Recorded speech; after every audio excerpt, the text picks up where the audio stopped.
Well, this recording is in progress, and thank you so much for joining us. This is Andrew Williams Jr. on June the 17th, 2023, and another Conversations with Andrew Williams Jr. And I'm told that we are also going to be conducting this as a Concordian conversation with Stuart Sinclair Weeks, who is the founder of the Center for American Studies at Concord, of all places. And with that, here you go, Stuart Sinclair Weeks. So thank you. And I'm not really one for telling anybody anything. I speak of these as Conversations with Andrew Williams Jr. and Concordian conversations. So we are here at the old manse of Hawthorne and Emerson. And the manse, in my understanding, is a name for a minister's house. And on the morning of the 19th of April, listen, my friends, and you shall hear the midnight ride of Paul Revere. We are in revolutionary Concord, Massachusetts. On the morning of 19th of April, if we were sitting not in our car, but on our horse, early in the day, we would have seen the front door of the old manse, which is in front of us. Excuse the blurred window. It's raining a good bit outside. But perhaps you can get a little glimpse of it. I'll turn on the wiper so you'll have a clearer picture. So there, friends, is the old manse.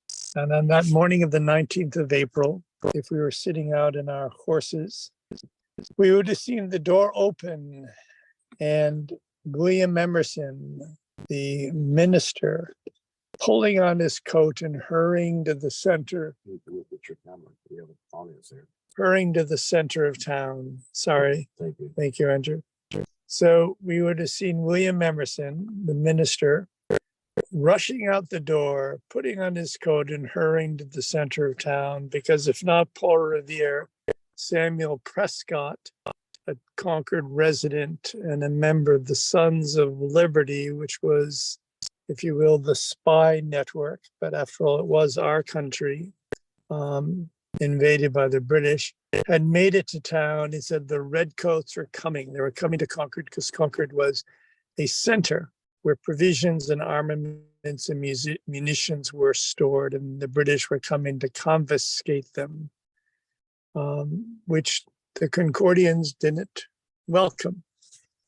So William Emerson, sensing that this push was to approach shove, that this was going to come to a head, had been from his pulpit encouraging his Concord flock, so to speak, to be strong, to be ready, to be diligent, to fight for their rights and their responsibilities. And so Samuel Prescott arrives, said, the British are coming, and he rides on to alert the other towns so that their Minutemen can muster and march to Concord to meet the mightiest nation on earth. So he comes rushing out the door and passes us by and heads towards town to encourage and inspire his townspeople. Push is approaching shove. So that's where we are in the grounds of the old manse. And the old manse, after groups, I'm not sure he came home that night because the Minutemen routed the British back to Boston, the Redcoats back to Boston, and surrounded the city, and the war was on. What had happened before with Crispus Attucks that was mentioned earlier in Boston wasn't the start of the American Revolution. He was the first who fell. But as in Lexington, no shots were fired from our side.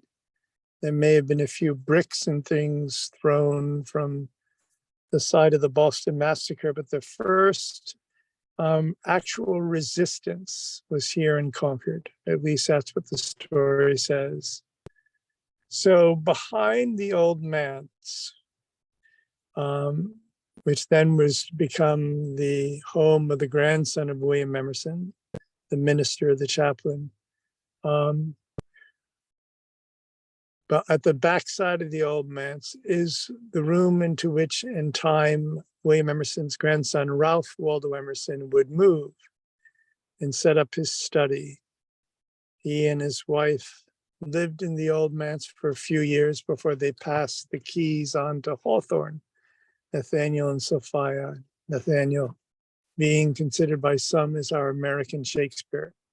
In any case, in the backside of the old manse, in the second floor is a study that looks out down over the battlefield, because this is where the American Revolution began.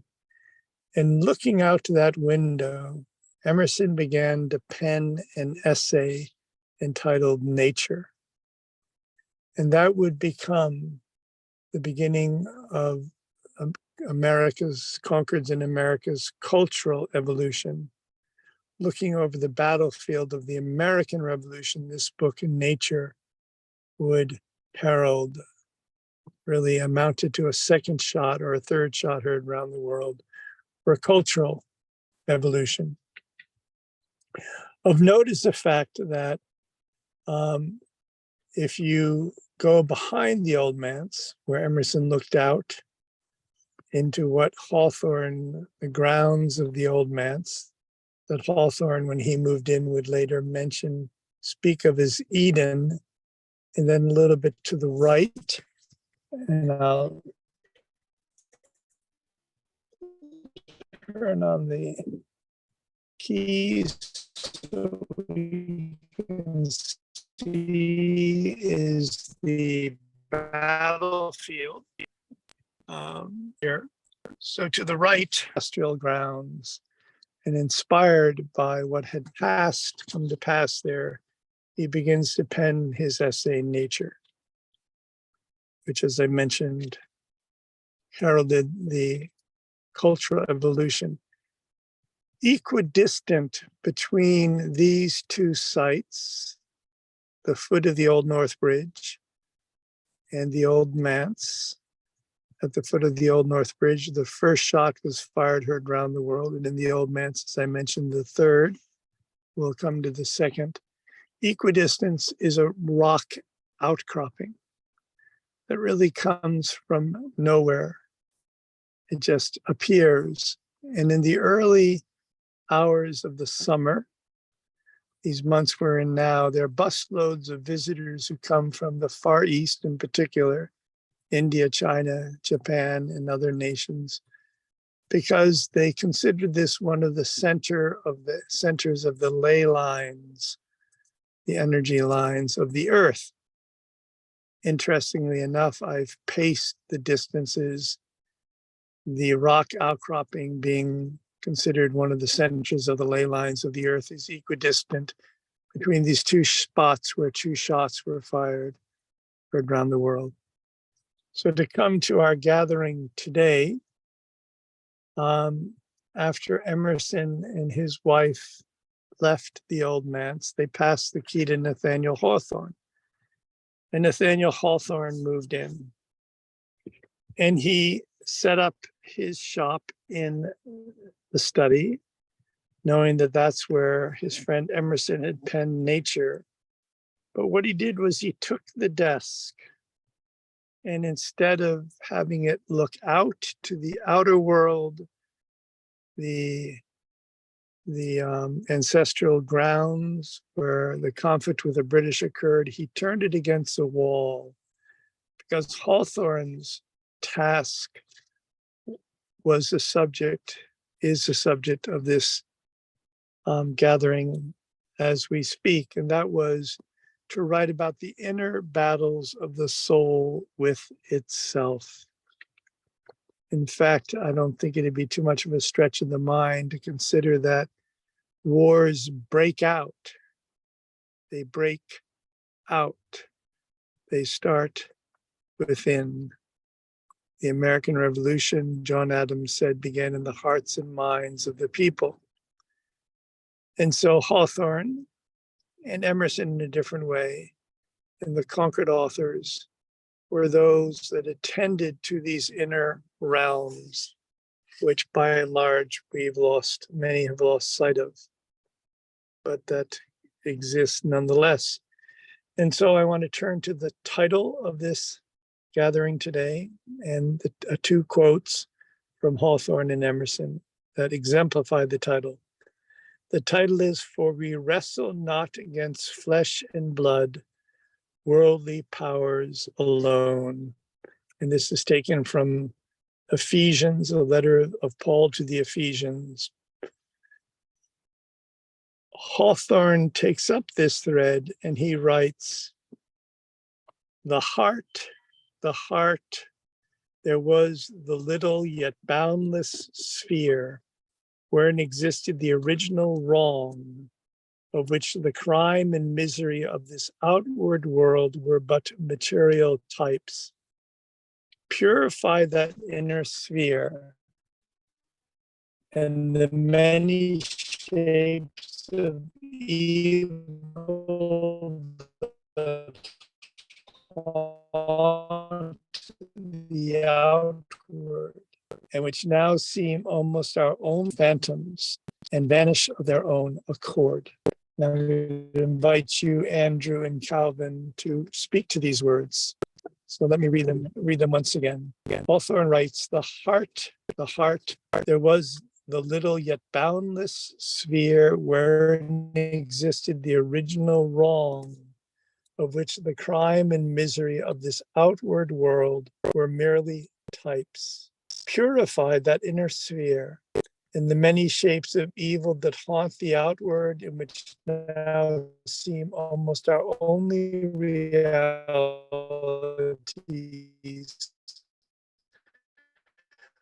will turn to shadowy phantoms and vanish of their own accord. Emerson picks up on words we shared earlier today, writing, we wish to be settled, but our salvation lies in being unsettled. So I'm going to pass this to you, Andrew, and Calvin, if either of you want to speak, so we can have a living conversation here. I don't want to just hold forth, but speak to Hawthorne and Emerson, find those inner realms whereby. Thank you. This is Andrew Williams Jr., but our audience who may not be familiar with either of these authors, Stuart Sinclair Weeks, I'd like for you to give us a context, because we learned earlier today that sometimes context is very important, and we do have a somewhat captive audience. They're not going anywhere, and they do need to know how important it is that we put things in context. So could you please preface your inquiry with a first contextual description of the circumstances in which the comments were made and how you believe it's relevant to this particular situation? Thank you. Sure, be glad to. Thank you, Andrew. So these are statements by Nathaniel Hawthorne and Ralph Waldo Emerson. They were Concord authors who lived in the 1800s. Their works have been read around the world. And Emerson in particular was also referred to as a transcendentalist. And transcendentalism presents, for many, the rather novel thought that matter is but materialized spirit. That as water congeals into ice, spirit congeals into matter. But that matter or materialism is but materialized spirit. So that's where they take their starting point, as in most scriptures of the world, that there is a spiritual world. So in this quote by Hawthorne, and speaking about the heart, he's speaking to the fact that that's where the battles begin, so that they don't break out into conflict and to war. Does that do justice, Andrew, to your question? Oh, I believe our audience will agree that that certainly does justice to the context of the question. But yes, certainly in the way you framed it, I would have to agree that it is, in fact, the inner slaves of our thoughts, perhaps, or even of our behavior patterns that may be unconsciously working upon us. that do have at least as much impact on our behavior and activities as do external pressures, whether that be local pressures, relationships, whether that be local pressures, conditions, environment, circumstances, whether that be local conditions, the national decline that some consider who may be in a position of power to reconcile that by causing there to be wars and rumors of wars. So yes, the short answer is I certainly do believe that the inner healing has to begin, or I should say, impacting the outer world, whether that be on a large scale, macroscopic scale, at the nation level, or even at the world level. Yes, as we are living in this earth and world of material, material that has been realized through a spiritual conception, then it becomes even more important that we ourselves employ and deploy as much of our goodwill as we possibly can, much of our love as possibly can. And it is in fact that love that has been described as the most powerful energy in existence. So the short answer is yes, Stuart Sinclair Weeks, but the longer answer is only with love. To you.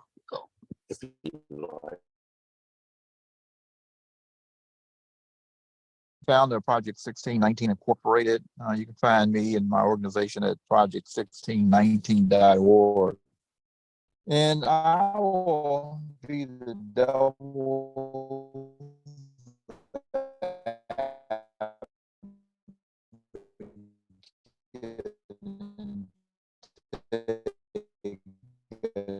different approach. It all goes back to interpretation. We're talking about quotes from the 1800s, different time of life, different interpretation. But when I read today what he wrote during that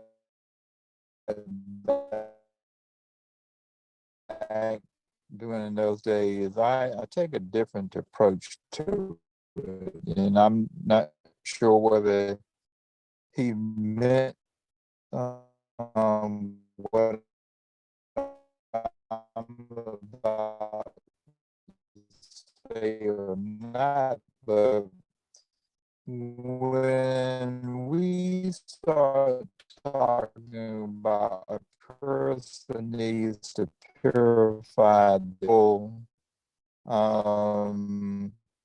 purity does not extend beyond oneself.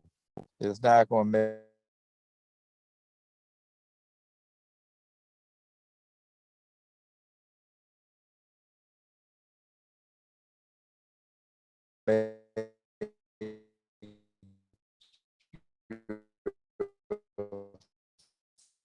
fellow man feel the same way you feel. I could purify my soul, but outwardly I'm still going to experience some form of racism in person. You could be a very religious person, but you're still going to face the world, because this is an individual. What we do. Thank you, Devil's Advocate. You're not certain if you can unmute yourself, and if you would like to make a comment, now would be that time. But I also do want to say, however, as a Devil's Advocate, that if you have ever heard the song Amazing Grace, then you may know that the author of that was a ship owner, or at least a captain of a slave, or of a ship carrying enslaved people. Let me put it that way.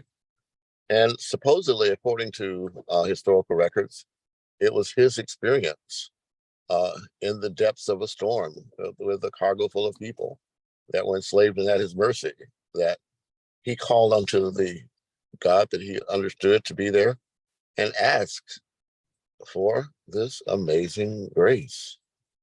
And so that experience alone, seemingly one that certainly dealt with his inner realization or inner wrestling with his inner demons and perhaps somehow overcoming them, or to the extent of being able to deliver to us a work that has lived decades beyond its writing, centuries beyond its writing. And those of you who have ever heard Aretha Franklin deliver Amazing Grace, or whoever saw the documentary by Aretha Franklin, which in fact starred Alexander Hamilton, who was a good friend of ours, as a musical director, then you will learn, or you will appreciate just how deep and far reaching that transition has continued to affect, or I should even say the transcendental implications of that event. So Juliet Mayabo, are you able to unmute yourself? 1, 2, 3. If so, go ahead. If not, I'm going to pass it back to Stuart Sinclair Weeks, and come on when you can. Thank you. Back to you, Stuart. So I want to read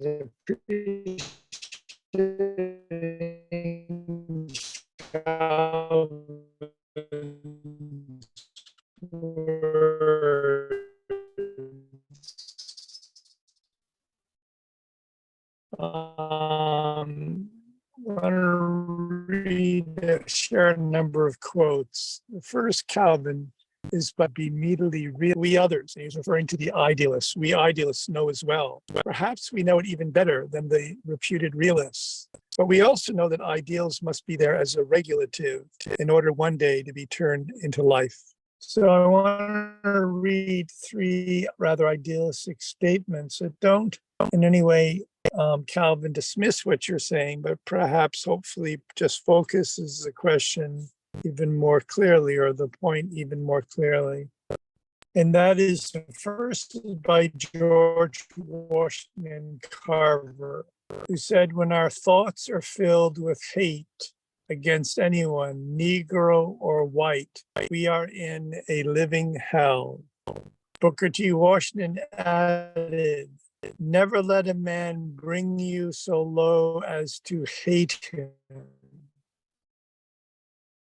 Dr. King, man must evolve for all human conflict a method which rejects revenge, aggression, and retaliation.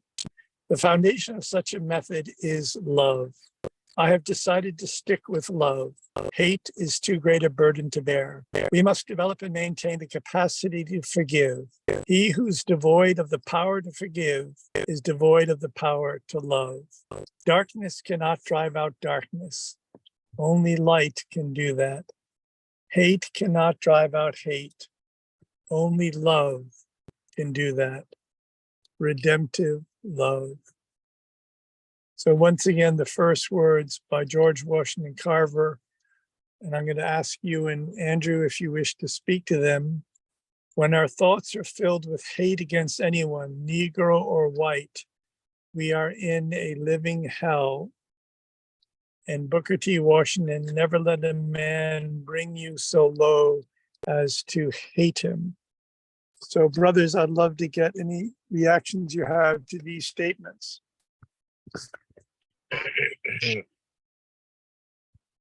Well, again, are you there, Juliet? Yes. Good evening. I am here. I'll speak after we've spoken. My network wasn't good. Yes, I will hold on. No. If you heard the question, you're on now. Yes, I remember Prince Andrew. you know so how much. We do it. Yes, I know how you do it. Yeah, in Sesotho they say "Hai dumaya tsamaya," meaning when the car starts, it must go. That I know that's your attitude, and I remember that. Thank you so much. Yes. Yes. Good evening, everyone, and good evening to the whole network. Gentlemen, I did hear the statement. it was interesting that last week when we were looking at the issues of June 16, and we're looking at the commemorations or the celebrations or the remembrance of June 16, 1976, we're talking about how, as much as everything comes from pain, but we moved and we're able to move into a space of forgiveness, which was symbolic with what we did in 1994 when we went into elections and we created here in South Africa what you'd call a rainbow nation. So we moved with that spirit of love, oneness, and I think more forgiveness. We're moving forward with it. But we then said that does not take away the principle of justice, because what we've seen and what we still seeing, or what we saw, for instance, in South Africa, was that the oneness, forgiveness, unity, and the need to form a new nation that is based on non-racism, that is based on human rights and equality, that the people who were perpetrators misconstrued that as foolishness. So what that meant was, with those positive values, we still need to find the principles of justice and say, how do we get justice done? Because with justice, and it is also biblical, because with justice, you are able to say, such cannot happen again, or such cannot continue. So while we were holding the rainbow flag, when we were holding the white doves and the white flags of peace and unity, we found that other people were scheming and forming systems that were going to destroy everything that we believed would be good.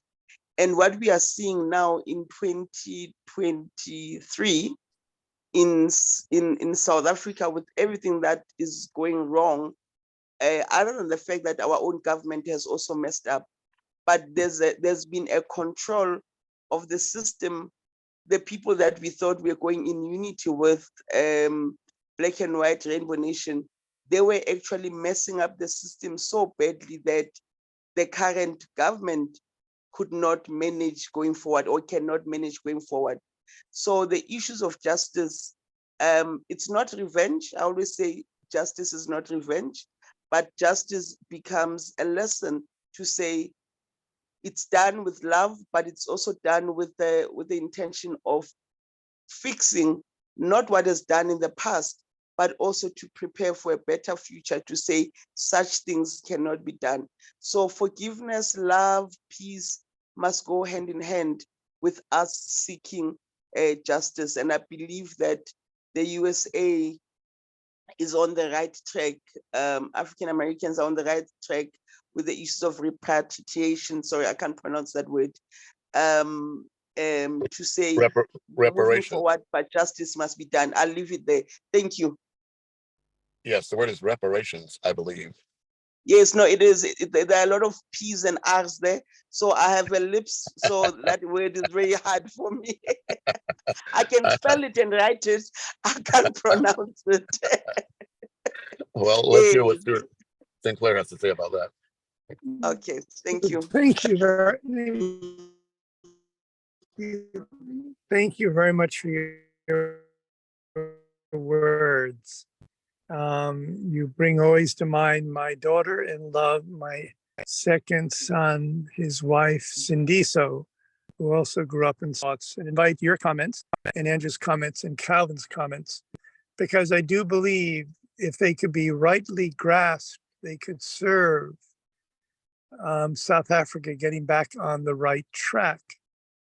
These are comments that were shared with me by Arun Gandhi, who is a grandson of the Mahatma Gandhi, who's a member of was a member before he died recently of our honorary circle of trustees of the Center for American Studies, and is still a member because his spirit lives on. He also lived with his grandfather, the Mahatma, and he has carried on his grandfather's work with the Mahatma K. Gandhi Institute for the Study of Nonviolence.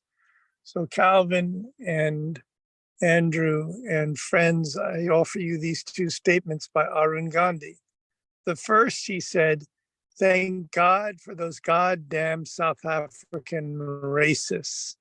If they hadn't kicked my grandfather off the train, he would have continued merrily on his way as the self-righteous, self-serving, self-important young lawyer. Instead, he became who he truly was, the Mahatma. Mahatma wasn't his first name. His first name was Mohandas Gandhi. Mahatma means the great soul. Thank God for those goddamn South African racists. If they hadn't kicked my grandfather off the train, he would have continued merrily on his way as a self-righteous, self-serving, self-important young lawyer. Instead, he became who he truly was, who we all truly are, the great soul in us all. But sometimes we need a rude awakening, perhaps. The second comment he shared with me is more perhaps to the point of the situation in South Africa and how we work with these goddamn racists, or however we would call them, who I think are really drawn above all by fear. And that is when Mohandas Gandhi was released from his first imprisonment, instead of going home to see his wife and children and to have a shower or whatever, he went directly to the person who put him in jail. And that was General Jan Smuts in South Africa. And the guards outside the stockade were so surprised to see Gandhi there, the reputed enemy, that they let him in. Smuts' secretary was so surprised to see Gandhi standing in front of her that she let him in. Smuts was so surprised to see Gandhi standing in front of him, his alleged adversary, that he said, what can I do for you, Mr. Gandhi? And Gandhi said, I've come to tell you we're taking on the British Empire. And Smuts was abashed, was shocked, and he said, is that so, Mr. Gandhi? Is there anything else you'd like to say? And Gandhi said, yes, we are going to win. And Smuts was even more shocked. And he said, and how do you propose to do that, Mr. Gandhi? And Gandhi looked him straight in the eyes and he said, with your help. And Smuts later admitted that that's exactly what happened. That is because of Gandhi's sense of fair play, because of his respect, because of his directness, because of his fasting and praying for his enemies. And this is what was central to the civil rights movement. In Birmingham, when the police chief had a near heart attack, Dr. King called off the protests and they prayed for him because of Gandhi's sense of fair play, because of his own fasting to make sure that he was, just one moment, to make sure that he was pure of heart, and also because he let Smuts know every step they were going to take. This wasn't a cat and dog. This wasn't trying to sneak up or take advantage. He was always hoping for the best of Smuts. And because of this attitude, Smuts couldn't help, he said, but support Gandhi. In his autobiography, he writes about this. That is the little man in the loincloth who took on the mightiest empire in the world and won without firing a shot. So I'd love to hear from our sister in South Africa and Andrew and Calvin, if what you make of these anecdotes. Well, Juliet, first, before you speak, let me also make clear that, yes, Gandhi did, in fact, revolutionize the outcome of the relationship between India and the British Empire. However, it is also true, as you know, Juliet, that during Gandhi's lifetime in South Africa, he was what was called an appeaser to a great degree, because he aligned himself with the British or with the Boers or with the Afrikaners in his dealings and concerns with the Blacks in South Africa. So again, I would certainly appreciate the effort and work that he did individually. But this comes back again to the justice that's necessary for outcome, because as I understand it, when Nelson Mandela was able to win the hearts of the white South Africans and the world with his particular championing of, I believe it was a rugby match, that was able to show the world that, yes, in fact, the Blacks and whites of South Africa could compete together and win together. But Juliet, how did that translate to life on the ground after his death? And since that time, the follow-up leadership of the African National Congress as that, I would say, facilitator of the previous apartheid regime, and also, as I understand it, the current landowners and continuing wealth owners in South Africa, or does that have any impact at all? Prince Andrew, you know, I'll use the word sad, the sad situation about the sad situation about the beauty of, I know that's an oxymoron, about the beauty of our leaders trying to seek peace, trying to find a better way and a better future, is that that is being done with people who have ill intentions.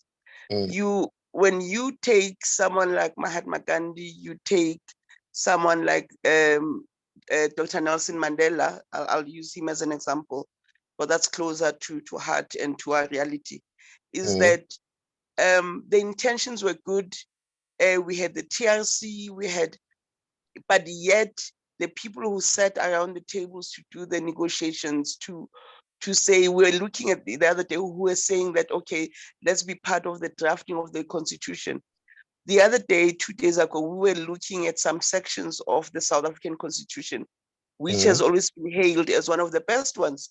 But we found that there are some sections there that those ones could only have been in there through manipulation, through the people who understood the colonial system, the colonialists, the apartheid leaders. They could have that could only have been in there because of their experience and their expertise, because they've been part of this for a long time. And then they've put sections in there that now justify racism, that justifies certain things that are called self-definition, but they're basically creating states and systems that benefit them at the expense of South Africa. So South Africa is supposed to be this one country, but you have various countries and developments that are similar to what we had in apartheid time, except that it's almost like what you call separate developments, but at the expense of the people of South Africa.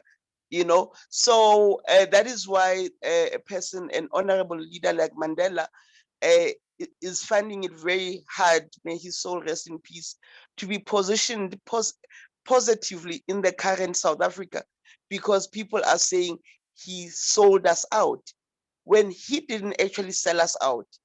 What happened is the people that did the constitution and sat around the table with him as the leader of the ANC and the NC, where actually they had mud being put over their eyes, because they agreed on things that in retrospect, when we analyze them, those things were only there to serve the people who were already in power at that time. So that's why we said we have the democracy, but they kept everything else.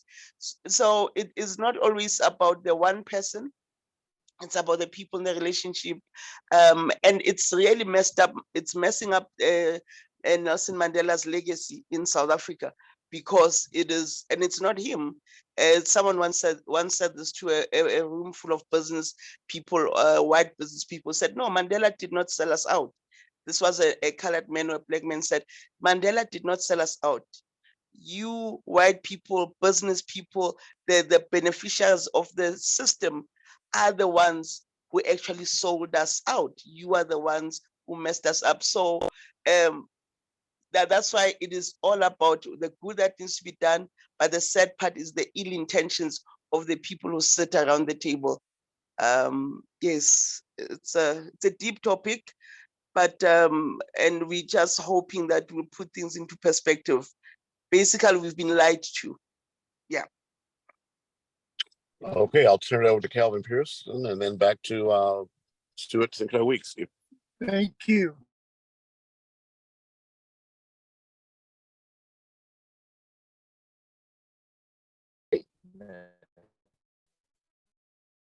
That all those quotes we heard were great quotes. Were they ever realized? I'm a realist, dream about what it could be, because I've been on this earth too long. People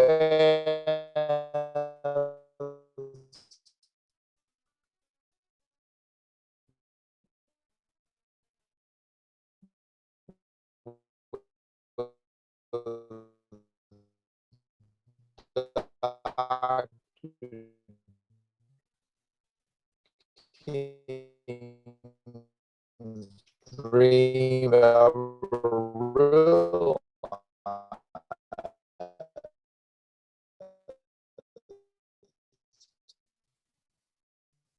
And we can say we've seen improvements, but the actual totality is truth. What you see and experience every day is the truth.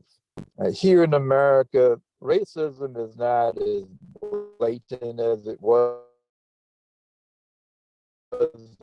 one time, but it still exists. Let a Black person walk through an expensive store like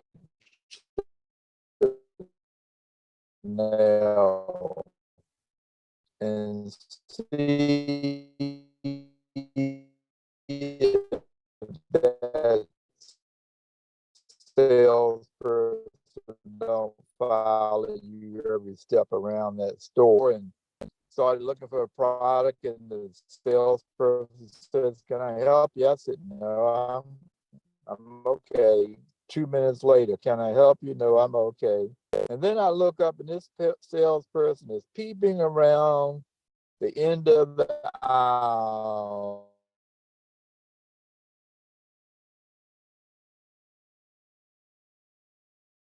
to make sure that I didn't steal anything. We've been so conditioned in this country and looked down upon that when I walk into a store, I make sure my hands are not in my pockets because once you come in that room, you're not equal anymore. Society is going to dictate to you who you are, what you are, and how you're going to be treated. And that's true. And that's the reality of living here in America. So reading all these quotes, they were good quotes. They were dreamers. They were hoping that they will come true one day.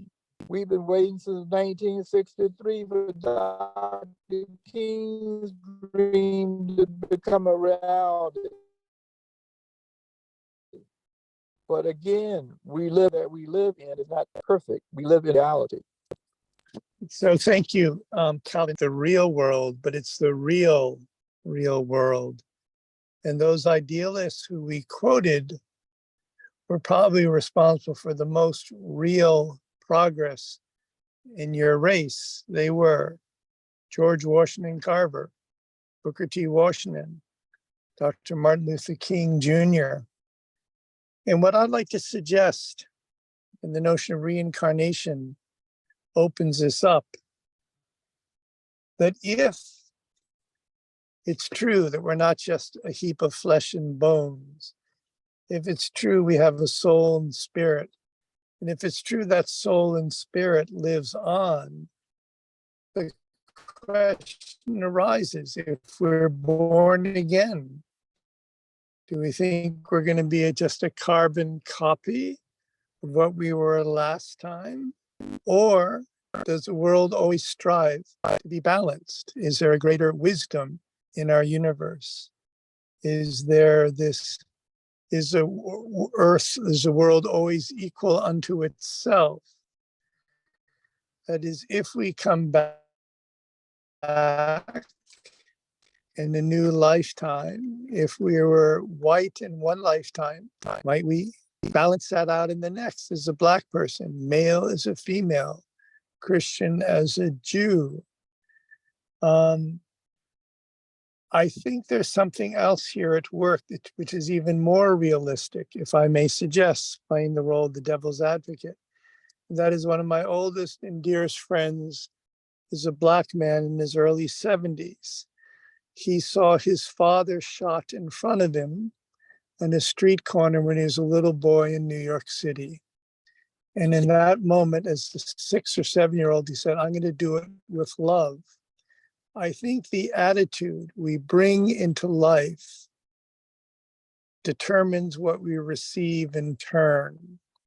I think if we go into life from this one lifetime, if we're Black or white, maybe we were white or Black in that prior lifetime. If we go into life suspicious and questioning and feeling imposed upon, all of which may be true, there may be grounds for it, but we were listening to a tape on race enmity, which is the other story, which the mainstream media doesn't tell, because the purpose is divide and conquer. So if we buy the major scenario that's presented by the mainstream media, divide and conquer, then all we see is the worst about the other. Black, white, male, female, Christian, Jewish. But there's plenty. And I trust everybody, most people of goodwill know that in their hearts. There's plenty that's very positive. So the question is, where do we place our focus? And I believe, again, playing the devil's advocate, and I'm going to give this to Andrew in a moment, that what we carry in us and bear with in us calls out the same, like unto like.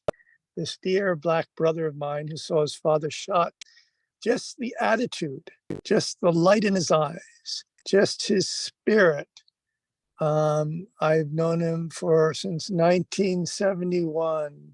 It calls out the best. He seldom experienced any racism because of how he holds himself. I think that's a reality. I call that the real world.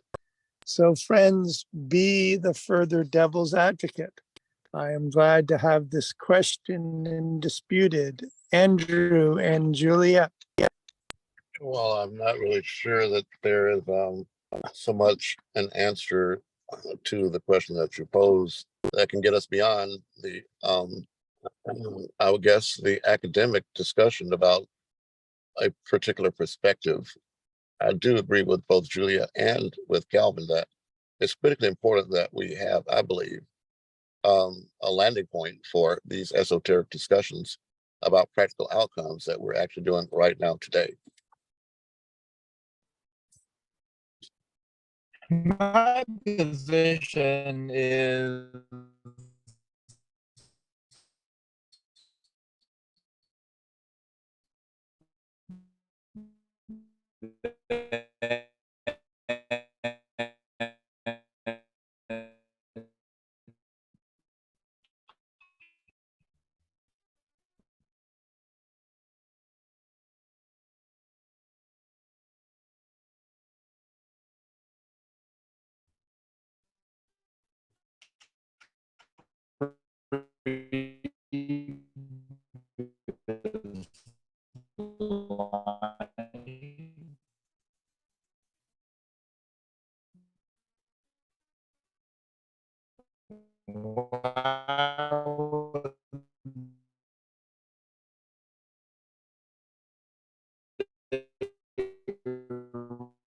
reincarnated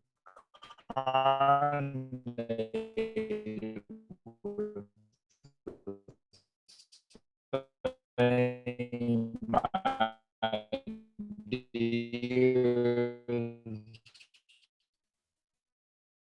and hatred and racism that they had in a former life. If you're going to be reincarnated 25, 30 years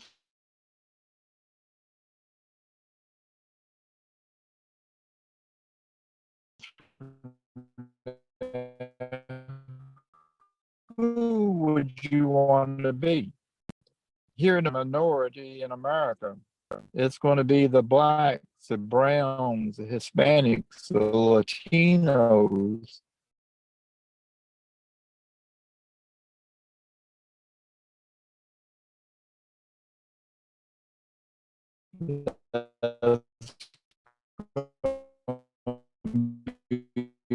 Running America. So who do you want to come back as if you believed in the golden rule to do unto others as you would have them do unto you? Now that's a reality. There's a lot of social issues in this world that we have not overcome. Sometimes it's not about we talked about there are a lot of communities still in this country where you'll see a little white boy and a little black boy hugging when they're 4 and 5 years old. And then they're taught the realities of society. And before you know it, they're mortal enemies. That's being taught around the world. And I don't know what the answer to hatred is. So again, we can use all the slogans. I agree with what Stuart said. That a lot of these people like Booker T. Washington, Martin Luther King Jr., and others made quotes and statements that have improved our world, and that we're still a divided nation. Calvin, thank you. And thank you for the dear sister from you in South Africa.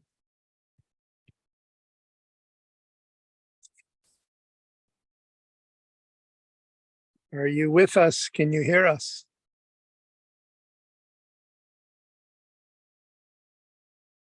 Can you see if she's here?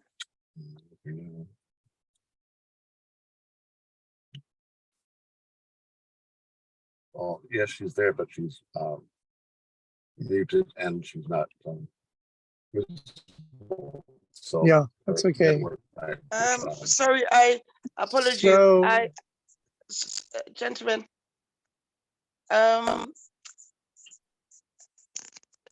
Prince Andrew. Yes, we hear you. I'm not sure whether it's a delayed feed because you guys are driving, or maybe it's the network on my side. So I keep losing some audio. Even when the gentleman was speaking, I actually barely heard him. So I'm struggling. I was about to text. So can you please help me with what I missed? well, we'd love to hear from you, Juliet, about what is the significance of figures like Mandela and Gandhi. We live in an imperfect world. There are those who are caught up. I don't think they're in their rightful minds, are part of this divide and conquer. But do you have any comments on the way forward? Do you think the spirit of Gandhi, I trust, in Mandela, if it could be reawoken, could serve your country?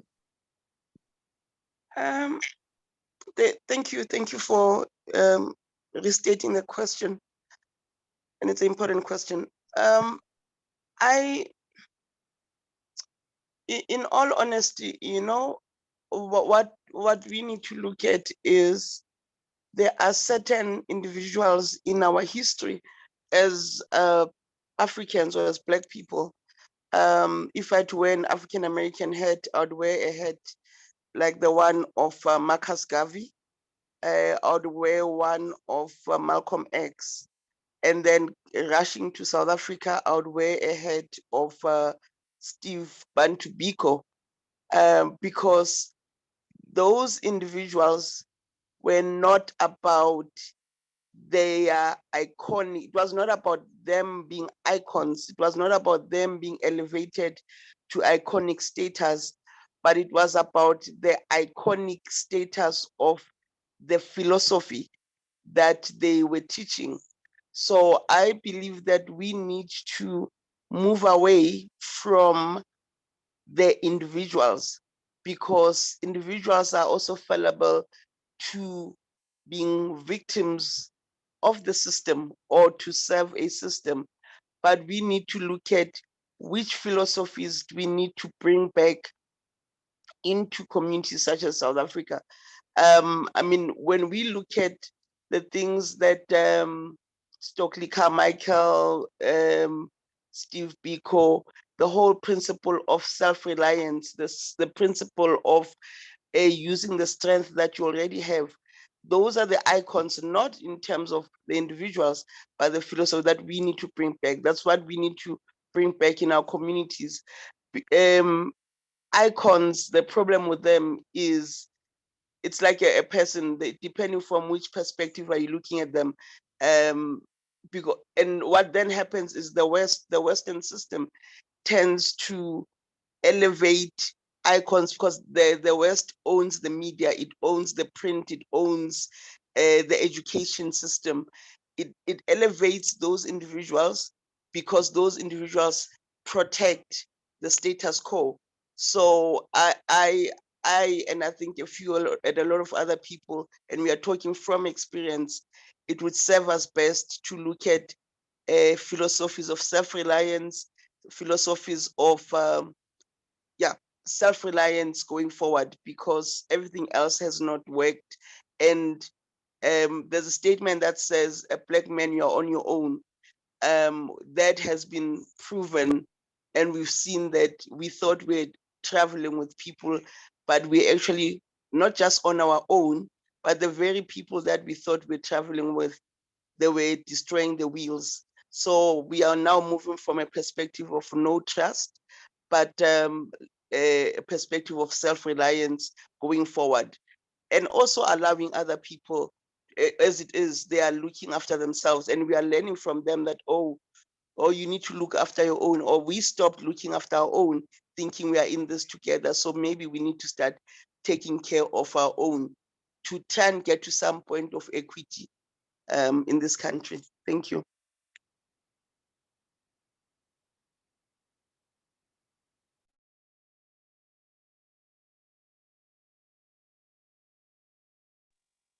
Prince Andrew.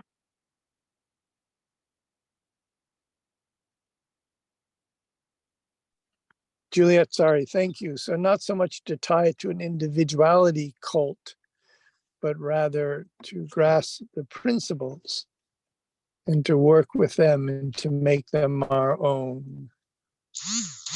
Amen. Sure. Thank you. If I'm hearing you, what you're Yeah, saying. no, definitely.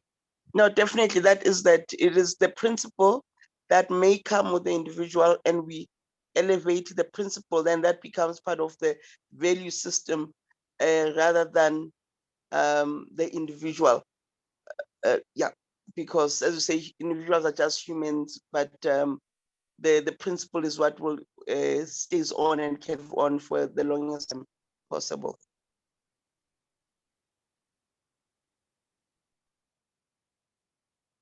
I'm going to invite Calvin or Andrew to offer some concluding thoughts, and I want to read the passage from Ephesians that we have focused on in this call and conclude with a final consideration. So Calvin or Andrew, any comments at this point?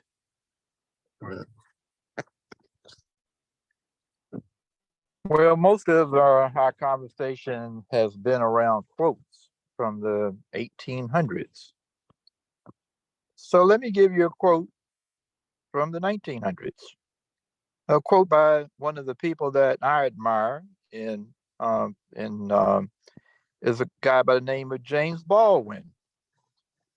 Now, I don't know how many of y'all follow James Baldwin here in America, in South America, in Africa, in Europe. But this is what James Baldwin said, which is not as optimistic as all those wonderful quotes that you heard earlier. To be a Negro in this country and to be relatively conscious is to be enraged almost all the time. Now, I know some people are going to say, well, things have improved since James Baldwin said that in 1961. But some people still are enraged about how they're being mistreated in this country. So we cannot just dispel some quotes and accept other quotes. So that's why when I said I'm a devil's advocate, I'm always looking at two sides of a question. And that's the only way we're going to come up with a solution to some of the problems that we still face in this country. So those of you who have not read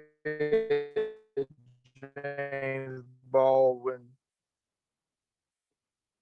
I would suggest you, one of his quotes was, people can cry much easier than they can change. There are a lot of people crying over the diversity of this country. One of his quotes was, the most dangerous creation of any society is a man who has nothing to lose. So when we see people out there protesting in civil rights and so forth, their compassion is, what do I have to lose? Can it get any worse than where I am today? The young people who are living in the areas of New York and Chicago, who are living in the so-called slums, have no family, parent, have no way of getting educated because they say, I have nothing. Thank you. Thank you. Calvin, anybody else who's on the call, I have a question for you all, and I hope I can ask it clearly and concisely enough. And that is, the passage for this conversation comes from Ephesians, Paul's letter to the Ephesians. He says, for we do not battle against flesh and blood, but against principalities, against powers, against the rulers of the darkness of this age, against spiritual hosts of wickedness in heavenly places. Once again, for we do not wrestle against flesh and blood, white people against black people against white people, but against principalities, against powers, against the rulers of the darkness of this age, against spiritual hosts of wickedness in the heavenly places. That is, as I asked before, who hasn't said what got into me, what gripped me, what came over me, what overshadowed me, what possessed me? So this is my question, Andrew and Juliet and Calvin and anybody else. Would you agree that if somebody does something that's inhuman in terms of this quotation I've just read, that it is literally inhuman? That is, that the person himself or herself hasn't merely done it. Yes, they are responsible because we need to be responsible for our actions. So this isn't to create excuses. Rather, it's to try to offer an explanation. Who hasn't said what got into me, what came over me, what possessed me? In the ancient teachings of the pre-Logos wisdom, one wasn't considered educated unless you knew the nature of evil and how evil came into the world and how to deal with it. That's what I'm focusing on. That's what I'm focusing on. So I'd be grateful if you three wish to speak to this. That is, are we called to look more deeply at what's behind this dividing and conquering? Are we called to recognize that it's not just the other individual who's mostly scared, not in their rightful mind, but they are being inspired, moved, gripped, overcome by other forces? And if so, can we hope to change anything unless we learn how to work with and address those forces? So I'll give this first to Andrew, and I'd love to hear from Juliet and anybody else.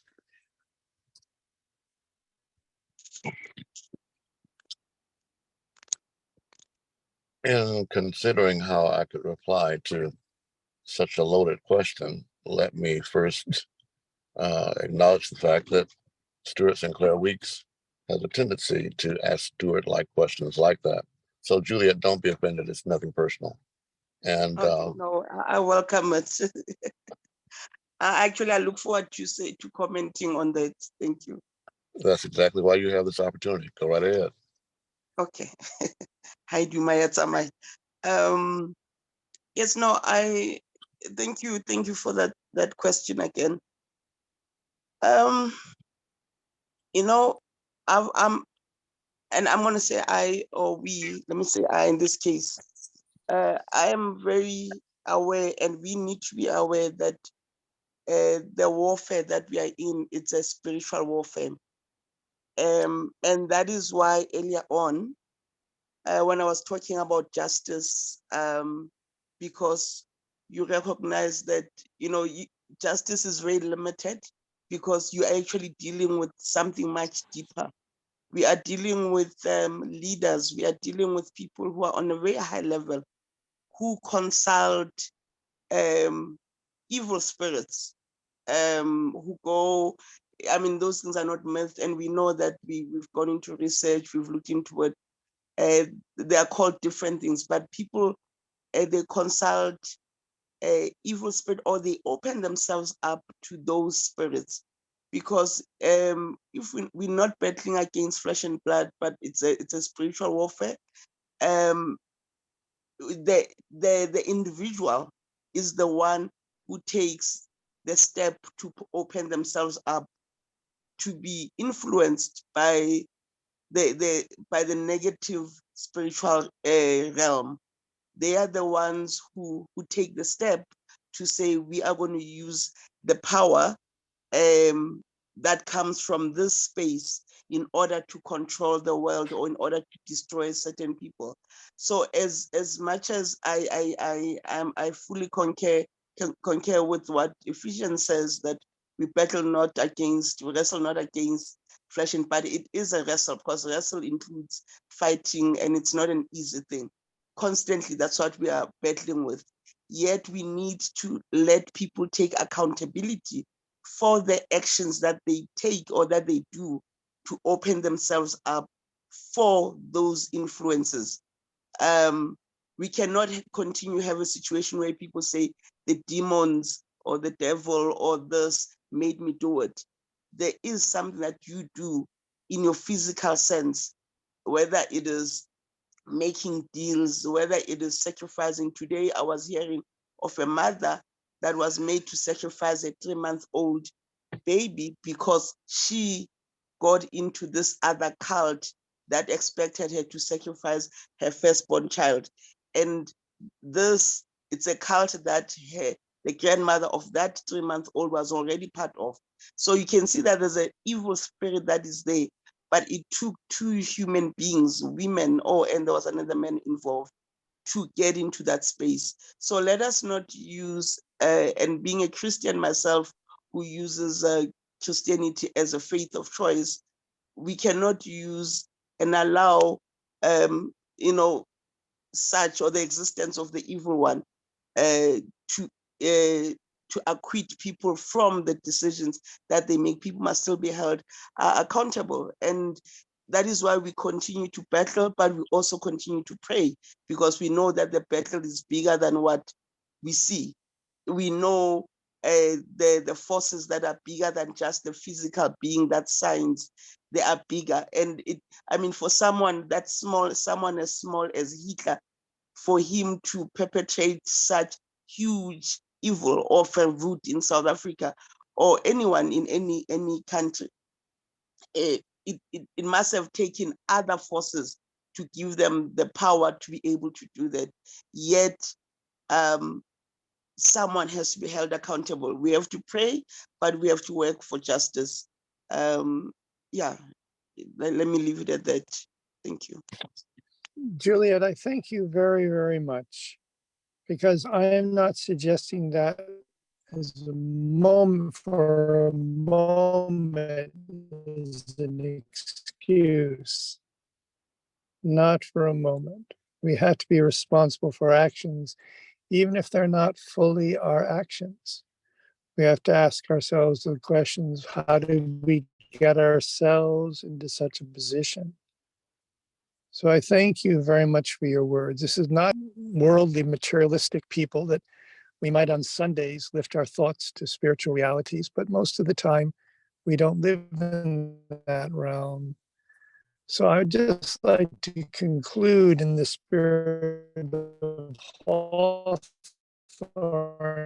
and Emerson's opening words by noting once again in the pre-logos wisdom, one was not considered educated, the pre-Socratic, how evil came into the world and how to address it. And these are the issues that particularly the kids in the slums in the inner cities of Chicago, New York, there needs to be this education, which the Center for American Studies is offering, what we call applied American studies.